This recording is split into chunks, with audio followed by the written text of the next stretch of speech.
In this lesson, you'll learn what environment variables are, what they do, and how to create as well as delete them. An environment variable is a storage location that has a name and a value. They often affect the way programs behave. For example, in earlier lessons, you learned how to tell various programs about your preferred editor by setting the editor environment variable. The easiest way to view all the environment variable names and values is to run the printenv command without any arguments. On your screen, you can see an example of this. Each line contains the environment variable name, followed by an equal sign, and then the value of that environment variable. For example, the environment variable hostname is web01, since that is the hostname of the system that I was logged into when I ran this command. This is an example of an informational environmental variable. Another example on your screen is the path environment variable. This is an example of where the value of the variable affects how a program behaves. In this case, the shell uses the path to determine what paths to look for commands to execute and in what order. If you change the path environment variable, you change how the shell operates. If you want to look at the value of one specific environment variable, you can pass its name as an argument to the printenv command. If you were to run printenv home, then only the value of the home environment variable will be displayed. Just like most things in Linux, environment variables are case sensitive. If you were to execute the printenv command followed by home in all lowercase letters, nothing will be returned because there is no environment variable named home in lowercase letters. By the way, environment variables are uppercase by convention. You can create lowercase environment variables, but you will rarely see that. Another way to display the contents of an environment variable is to use the echo command. With this method, you need to prepend a $sign to the environment variable name. If you want to look at the contents of the home environment variable, you can run echo space $home. Again, environment variables are case sensitive, so trying to echo the value of $home in all lowercase letters will not return a result. When you create an environment variable, use the syntax of export followed by the environment variable name, followed by an equal sign, and finally the value you want to assign to the variable in quotations. Do not use spaces around the equal sign. If you do use spaces, you'll get an error. Run export space editor equal sign quotation mark vi quotation mark to create the editor environment variable and assign it the value of vi. Some commands look at the editor environment variable to know which editor to start.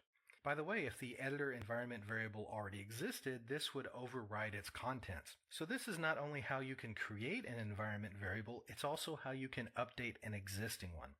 Another example is setting the tz variable. Here, running export space tz equal sign quotation mark US/Pacific quotation mark sets the time zone to US Pacific time.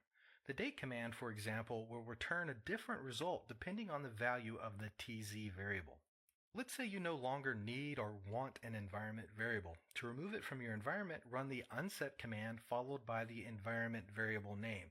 For example, let's say we want to rely on the default time zone of the system instead of overriding that with a tz environment variable. So we remove it by running unset tz. The act of setting and unsetting environment variables from the command line affects your current running session only. If you want to make your settings persist between logins, you'll want to define your environment variables in your personal initialization files, like the .bash_profile file. You use the same syntax as you learned, so if you want to explicitly set your time zone, then you can add an export tz line in your .bash_profile as shown on the screen.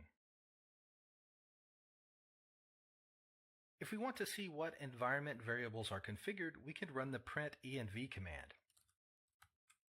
If there are too many environment variables and they scroll off your screen, you can pipe the output to a pager utility like less.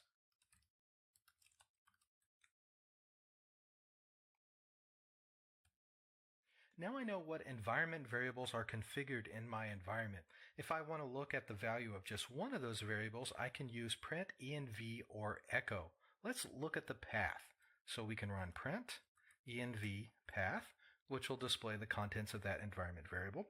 Or we could use the echo command, echo, and this time we're going to prepend the environment variable name with a $sign. So $path will return the path.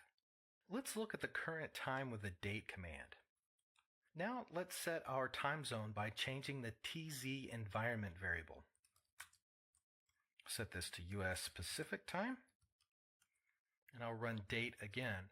And then now you can see it's 11:14 instead of 14:14 because in the Pacific time zone it's currently 11:14 a.m. Now let's try removing the TZ environment variable and see if our time zone is set back to the default. Now when we run the date command, we're back in the US Eastern time zone because that's the default set on this particular server. Let's say that we always want to display the time in the US Pacific time zone. To make this setting persist, we're going to add it to our bash profile file. So I'm going to use the VI editor because that's my favorite editor. You can use Nano, Emacs, or whatever editor you like. And then I'm going to edit this file, bash_profile in my home directory. And then I'm just going to go to the bottom and do an export here. Export TZ equals US Pacific. And now I'm going to write and quit, save my changes. I'm going to log out of this system. There we go. And now I'm going to connect back in. So now let's see if the time zone variable is set. We can do echo $TZ, and sure enough, it's set to US Pacific. And if I run the date, it is in Pacific time as well. By the way, you usually can tell what environment variables a program uses by looking at its man page in the environment section. Let's do that now for the date command. So if I run man and the command, which is date, hit enter, and I can look through the man page here. And if I get down to the section here called environment, I will see it has one environment variable listed, which is capital TZ, which is the environment variable we've been working with.